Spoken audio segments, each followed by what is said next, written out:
consolateur, Saint-Esprit, révélateur,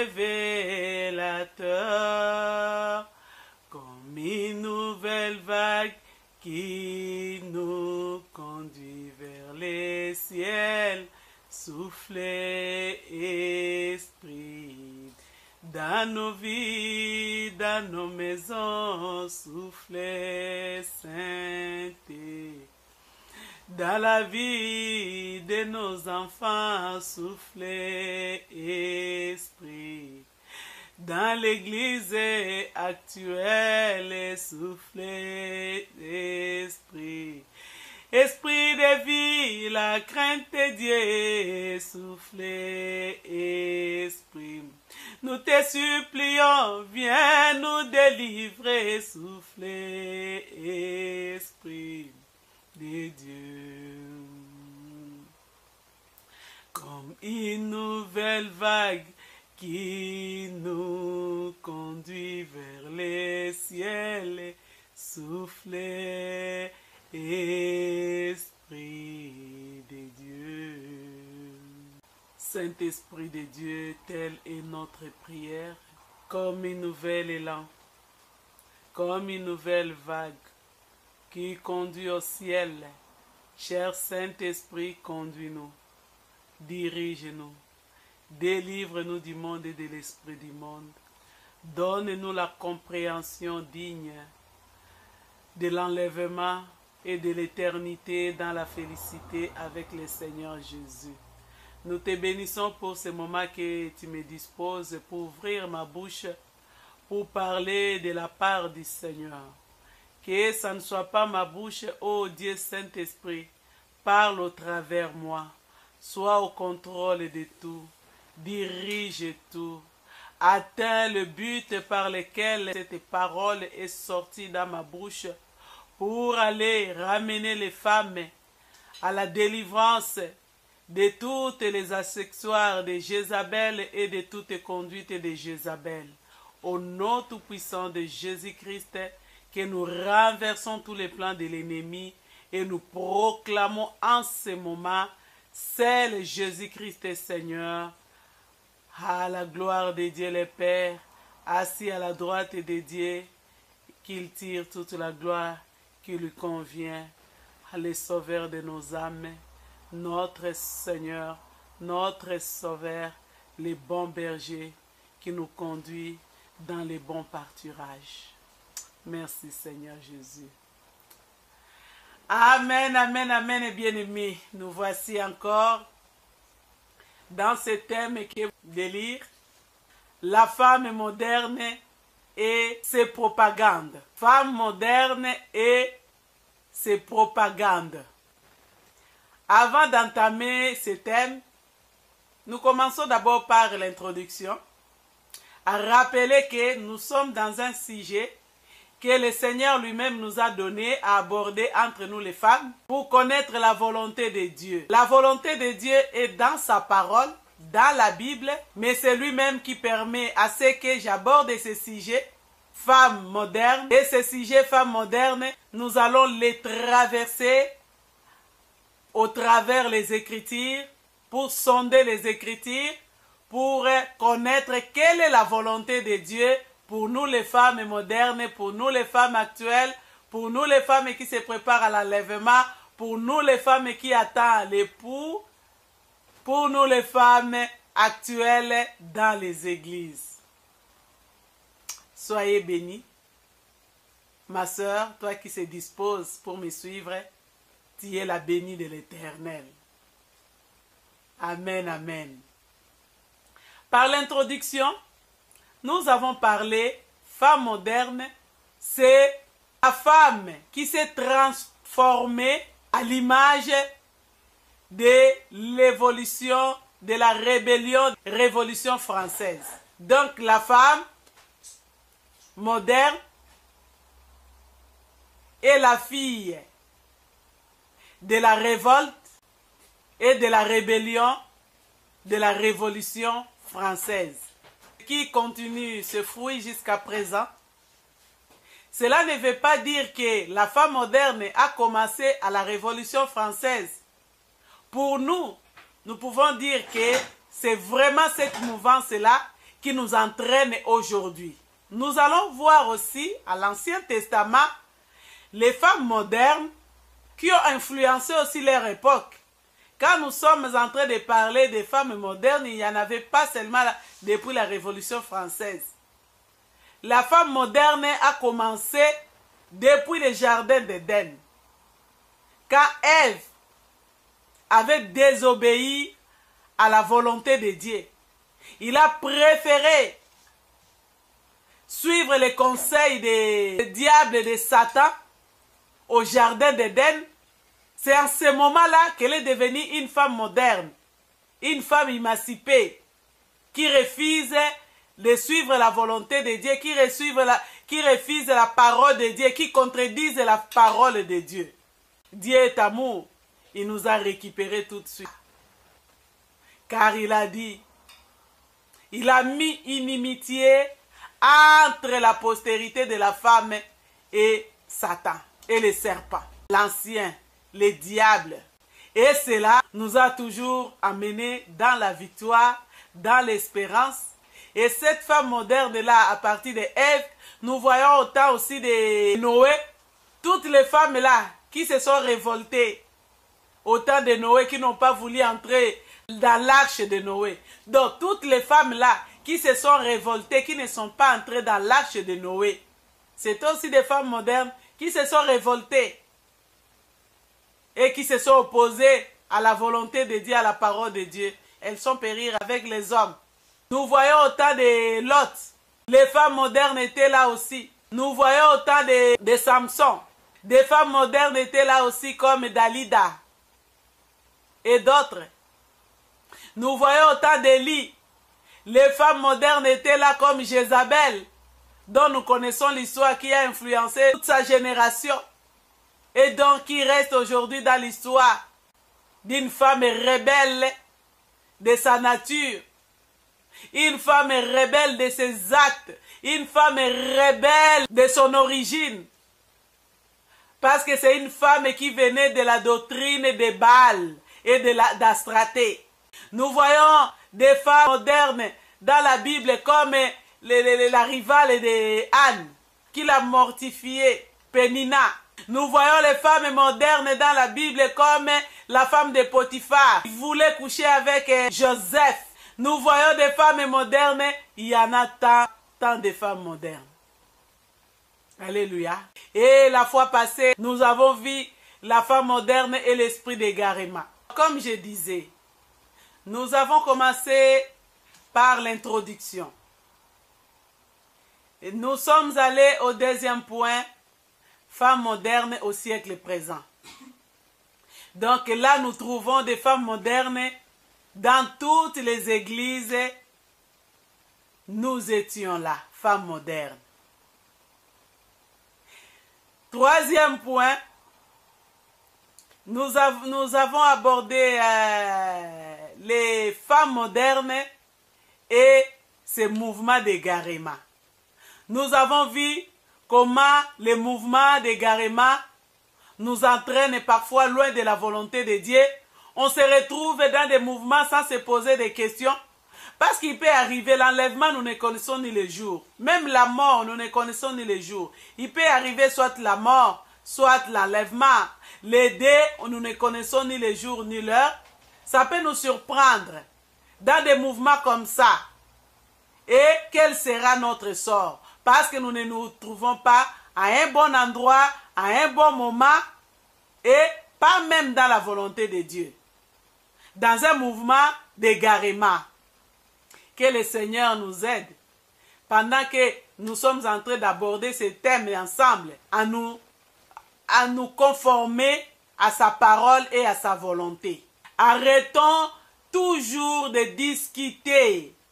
Arrêtons, donc nous les femmes, nous avons l'habitude de murmurer tout le temps dans la parole de Dieu. Moi-même, il m'arrivait, les jours que j'ai lu l'histoire de la femme là qui avait la perte de sang, pendant que j'ai médité sur la parole arrive sur le point, je me demande comment se fait-il. Pendant que j'étais en train de méditer, moi je dis Seigneur, comment se fait-il? 12 ans de perte de sang. Comment est-ce possible? Comment cette femme vivait? J'ai commencé, parce que j'étais dans la méditation. Dans la méditation, on se pose des questions. Bien-aimé, quelques jours plus tard, le Seigneur a permis que je fasse l'expérience de cette femme-là. Je ne me suis pas rendu compte. Parce qu'au début, c'était, je ne sais pas, quels 4 jours ou bien, je ne sais pas si c'était passé 2 jours ou 3 jours, mais c'était quelques jours, je peux dire. C'était moins d'une semaine. J'ai commencé à faire l'expérience de cette femme-là aux pertes de sang. Et cela a commencé. Et après, ça revient une semaine. Je trouve ça anormal. Une semaine, je trouve ça anormal. Au 10e jour, moi j'ai dit Seigneur, qu'est-ce qui se passe? C'est en ce moment-là que le Seigneur m'a fait revenir à ma question, comment se fait-il? Oui. Comment se fait-il? Directement, je me suis repenti. Moi, je dis, Seigneur, c'était trop dur. Je ne saurais pas. Pardonne-moi, Seigneur. Et tout était revenu à la normale. J'ai fait cette expérience, ça devait faire 2 semaines. Mais je voyais vraiment que c'était affreux. Cette femme-là, c'était 12 ans. Donc, parfois, quand on lit la parole, on murmure, on se pose des questions. Et comme moi, je pose souvent le Seigneur beaucoup de questions. Et je fais beaucoup d'expériences de la Bible aussi. Le Seigneur le permet parce que je lui pose beaucoup de questions en fonction de sa parole. Et je me suis retrouvé, je crois, comme Thomas. Mais le Seigneur n'a pas besoin de Thomas.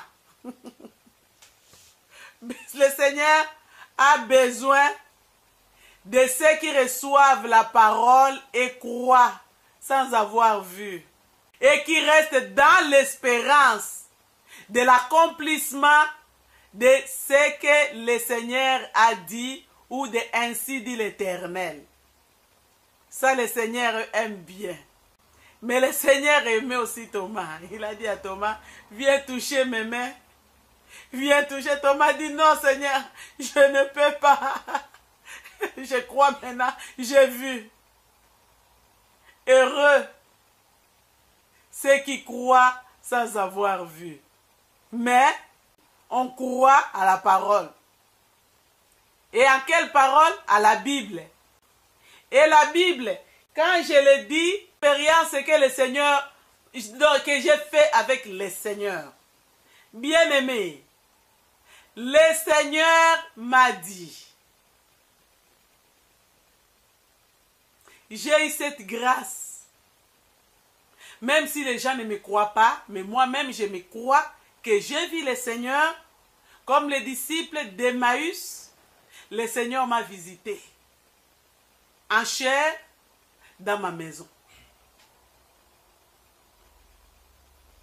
C'est une expérience que j'ai reçue de la part du Seigneur. Cela ne veut pas dire que, avec cette expérience que le Seigneur m'a accordée, que ma place dans le royaume des cieux est assurée. Non. Il fait grâce à qui il veut. Il m'a fait grâce. Et dans cette grâce, dans cette expérience, le Seigneur éternel m'a dit, la Bible, ce n'est pas le Nouveau Testament. La Bible, ce n'est pas l'Ancien Testament. La Bible, c'est l'Ancien et Nouveau Testament avec tout son contenu. Toute écriture qui est là-dedans est inspirée de Dieu. De la jeunesse bien-aimée, ça donc je le dirai toujours, c'est de la jeunesse. La Bible, c'est l'Ancien Testament. La Bible, c'est le Nouveau Testament. La Bible, c'est dans son entièreté. De la Genèse à l'Apocalypse, c'est ça la Bible. De la Genèse à l'Apocalypse, c'est ça la Bible, c'est ça la parole de Dieu, c'est ça la révélation de Dieu. Cela n'excuse pas. C'est que le Seigneur est en train de nous parler, tantôt d'une manière, tantôt d'une autre, par des songes, par des visions. Ça n'excuse pas. Et le Seigneur ne se contredit pas. Quand il te montre une vision, c'est que c'est parallèle à sa parole. Il te montre un songe, c'est parallèle à sa parole. Il ne se contredisent pas. Je viens de dire, le Seigneur m'a fait grâce. Un jour, il m'a visité en personne. Et cela, je vais vous aborder cela plus tard. Parce que j'allais vous donner la référence. Moi, j'ai dit non, regardez telle vidéo. J'ai témoigné. Mais le témoignage a été supprimé. Et les vidéos, je ne retrouve pas. Et ça se trouve dans un autre ordinateur. Et l'ordinateur est bloqué. Je ne sais pas en réparant si je vais récupérer des anciens fichiers. Mais comme le Seigneur nous donne encore la vie, nous pouvons encore témoigner. Je fais cette expérience. Moi, je ne suis pas mort et ressuscité.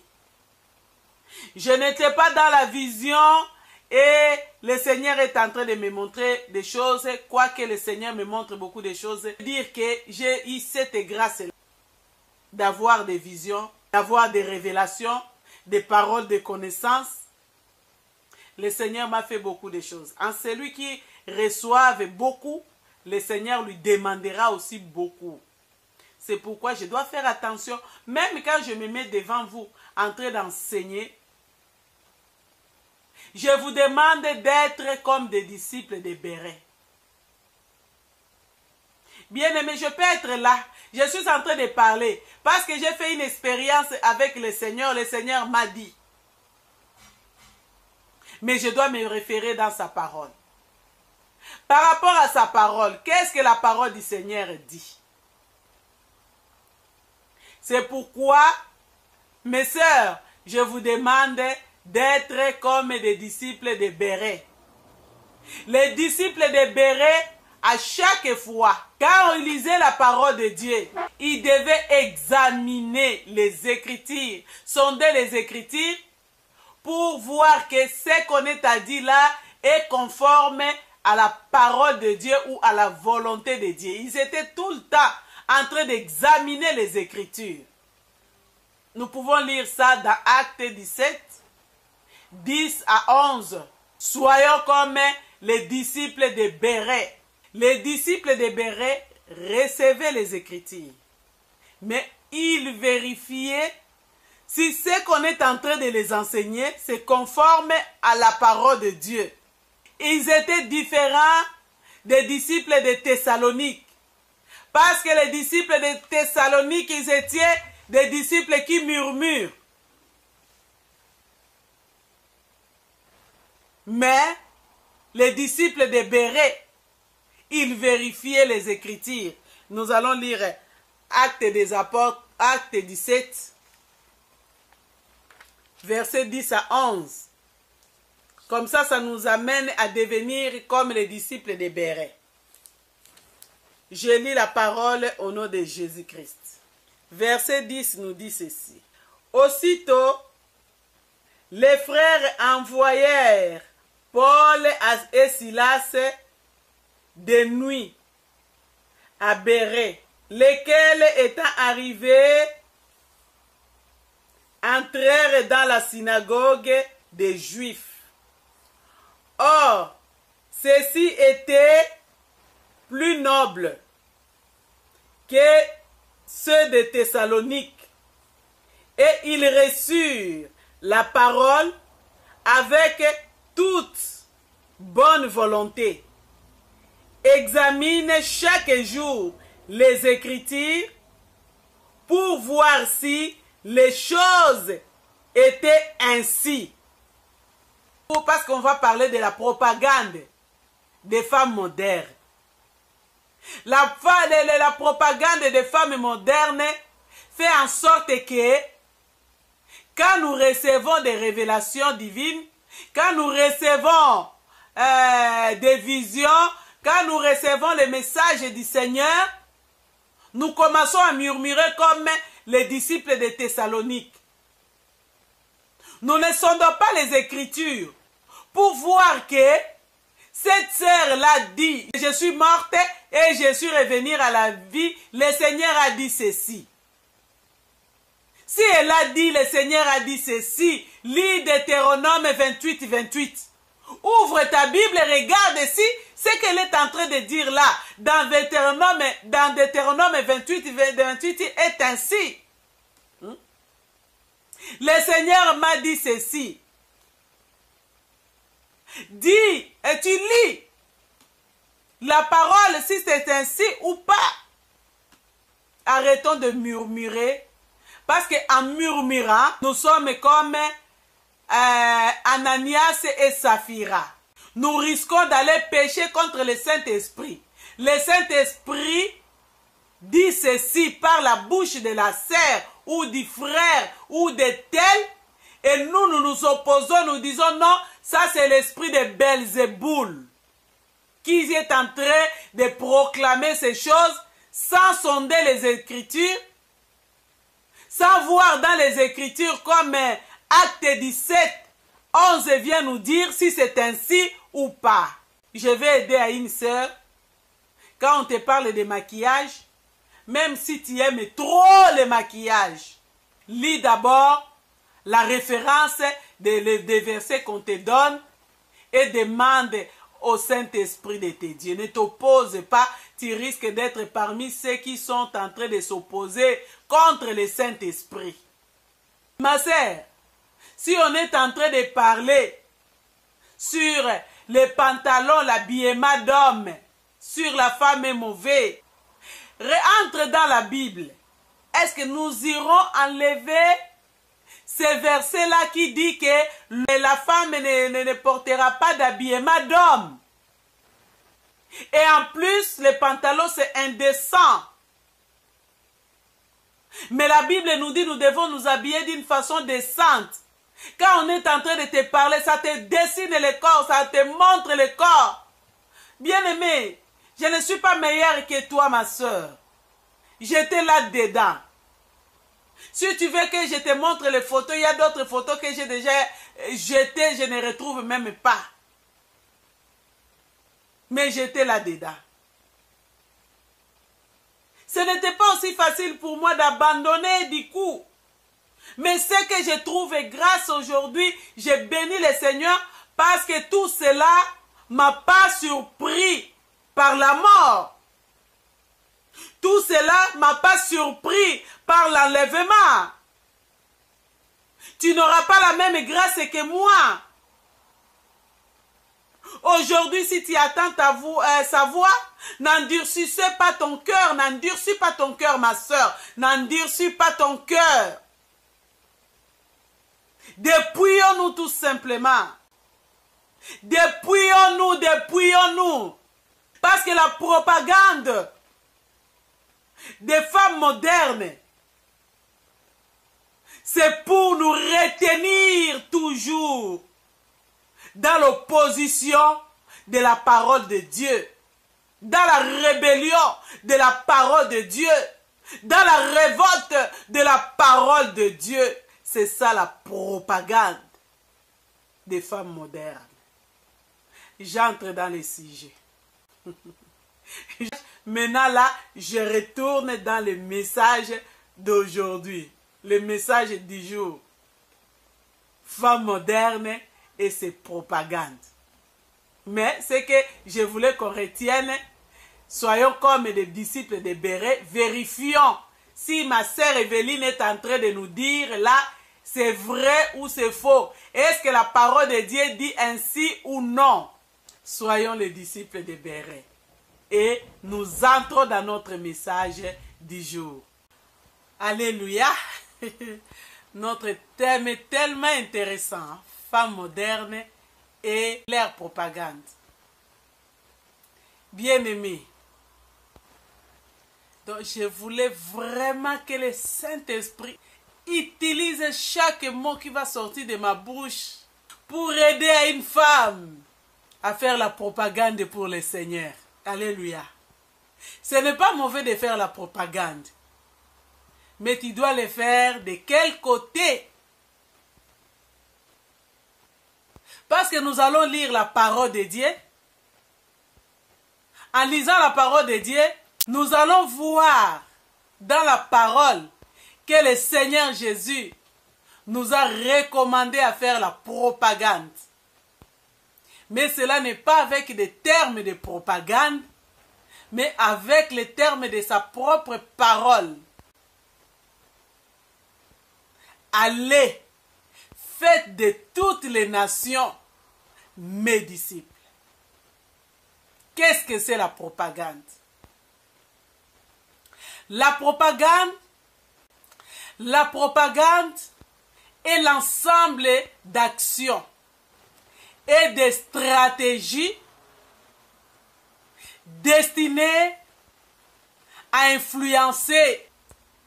La propagande est l'ensemble d'actions et de stratégies destinées à influencer ou à embrigader les pensées ou les actes d'une population ou de quelqu'un ou d'une masse ou d'une foule. Ah, merci Saint-Esprit. À les persuader à quelque chose, à les convaincre à une doctrine, une campagne. Bien-aimé, je disais, la propagande est l'ensemble d'actions et de stratégies destinées à influencer ou à embricarder les pensées ou les actions de la population ou d'une foule ou des gens. Donc, les influencer, les amener à croire à quelque chose ou à croire à quelqu'un. C'est ce que nous pouvons faire et nous pouvons dire de la propagande. C'est une influence à croire à quelque chose. Amener tes pensées à croire à quelque chose ou à croire à quelqu'un. T'influencer à quelque chose. Mettre des stratégies. Des actions. Pour t'influencer à agir d'une manière. Avoir les mêmes pensées qu'une personne. Alléluia. Lisons la parole de Dieu. Marc 16, versets 15 à 20. Alléluia. Lisons Marc 16, 15 à 20. Mais nous allons lire seulement, nous allons lire le verset 15. Je lis la parole au nom du Seigneur Jésus-Christ. Puis il leur dit, c'est le Seigneur qui dit, allez partout le monde et prêchez la bonne nouvelle à toute la création. Celui qui croira et qui sera baptisé sera sauvé. Mais celui qui ne croira pas sera condamné. Alléluia. Matthieu 28, 18 à 20. Jésus s'étant approché leur parla ainsi. Tout pouvoir m'a été donné, dans les ciels, sur la terre. Allez, faites de toutes les nations des disciples, les baptisant au nom du Père, du Fils et du Saint-Esprit, et enseignez-les à observer tout ce que je vous ai prescrit. Et voici, je suis avec vous tous les jours jusqu'à la fin du monde. Parole du Seigneur. Quand nous lisons Marc 16, 15 à 20, tu peux continuer jusqu'à 20, mais là nous avons lu seulement ce qui était important pour partager aujourd'hui, mais continuez à méditer ça, c'est Marc 16, 15 à 20 et Matthieu 28, 18 à 20. Bien-aimés, nous voyons là, c'est une recommandation du Seigneur. Avec cette recommandation, nous pouvons former ou mettre en place des actions, des stratégies pour évangéliser et gagner les âmes comme le Seigneur nous a recommandé. Là, nous pouvons faire aussi la propagande du Seigneur. Là, nous pouvons faire la propagande du royaume des cieux. Jésus-Christ, il est allé nous préparer une place là-haut, aux cieux. Le Seigneur est allé auprès du Père, nous préparer une place. Et il viendra nous prendre pour être avec lui là où il sera. Bien-aimés, nous pouvons faire cette propagande aussi. Faire les propagandes aussi que le Seigneur Jésus-Christ revient très très bientôt. Et notre propagande est différente de la propagande du monde.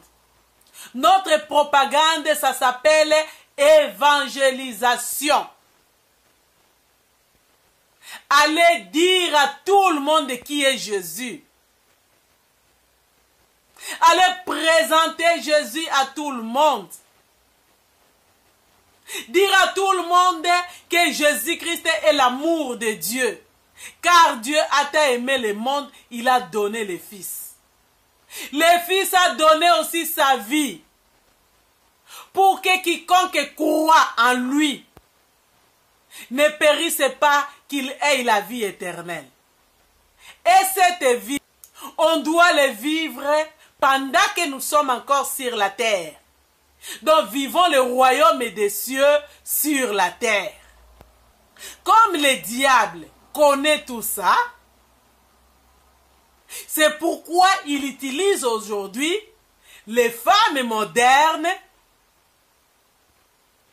dans des propagandes qui va nous éloigner de Dieu. Il utilise aussi des propagandes qui va nous amener à adorer Dieu dans la colère de Dieu. Il utilise des propagandes pour nous amener à être des femmes rebelles. Bien-aimés, je bénis le Seigneur. Je ne sais pas si tu as la même joie quand je suis en train de partager ces choses.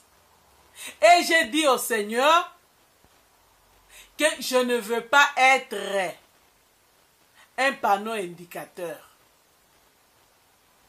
pour indiquer la direction aux autres d'aller au ciel, pour que moi-même je ne sois pas être admis au ciel. Aide-moi, Seigneur.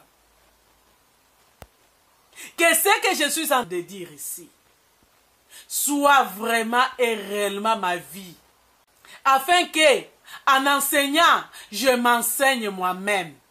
Je ne veux pas être un panneau indicateur.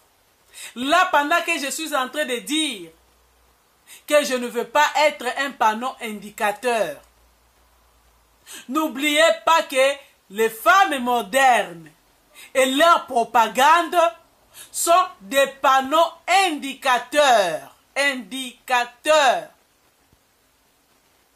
Ce sont des panneaux indicateurs. Et leur indication, c'est la direction opposée à la direction du royaume des cieux. Et la direction opposée au royaume des cieux, c'est la direction de l'étang de feu. Oui, bien-aimés, aujourd'hui, le Seigneur est en train de nous montrer l'enfer. Il est en train de montrer aux uns, aux unes et à beaucoup de nos sœurs aussi l'enfer. Ils ont visité les cieux et l'enfer. L'enfer n'est pas étang de feu. L'enfer, c'est un endroit où seulement le diable dispose pour donner un cadeau à tous ceux qui le suivent, pour les récompenser de ce que toi, tu m'as suivi. Tu ne savais pas que nous sommes des êtres différents. Moi, je suis un ange déchu. Mais toi, tu es l'homme créé à l'image de Dieu. Comme tu ne savais pas qui réellement j'étais. Regarde, ta récompense, c'est ici ta destination. Et là n'est pas encore la destination. Là, c'est des tourments. La destination, c'est le tourment éternel, étang de feu, où le diable lui-même ne résistera pas. Quand on parle de l'enfer aujourd'hui, les démons résistent et les démons punissent les gens dans l'enfer. Mais dans l'étang de feu, eux-mêmes seront tourmentés. C'est ça la différence. Il y a l'étang de feu. Et aujourd'hui, comme le jugement du diable n'est pas encore là, le diable récompense ses fidèles. Et les chrétiens infidèles. Toi, tu étais en train de me lier jour et nuit. Tu te retrouves là. À cause de non-respect de la parole de Dieu, ta place est là. On te tourmente avant les grands tourments. C'est ça l'enfer. Être tourmenté avant les grands tourments éternels. Avant le jugement, le repos des enfants de Dieu quand ils meurent, c'est à côté du Seigneur. Au repos. Mais le repos des enfants, des rebelles, de ceux qui servaient le diable, consciemment ou inconsciemment. Parce qu'aujourd'hui, quand on te dit que le Seigneur dit ceci dans la révélation, inconsciemment, au lieu de vérifier les Écritures, toi tu dis non, le Seigneur est tellement gentil, l'Éternel est tellement bon, il ne peut pas faire ça. Aujourd'hui, il est bon. Profitons de sa bonté pour nous repentir et suivre son chemin. Il ne viendra pas dans sa bonté, il viendra à un lion de la tribu de Juda pour venir juger les vivants et les morts. Il viendra récompenser l'œuvre de la croix.